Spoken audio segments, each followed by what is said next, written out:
Sabies que l'art sempre ha estat un llenguatge universal? Un idioma màgic que no necessita ésser parlat. Una llengua capaç de transmetre sentiments i missatges.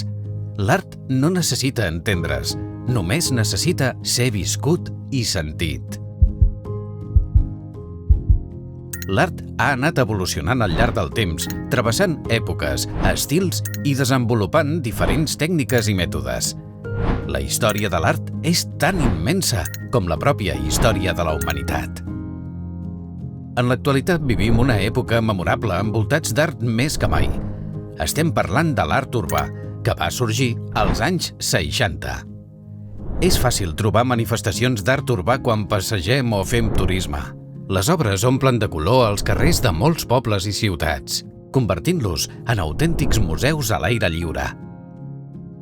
El també anomenat street art utilitza diferents tècniques per crear art visual en llocs públics, buscant sempre sorprendre l'espectador a través de missatges que inciten a la reflexió.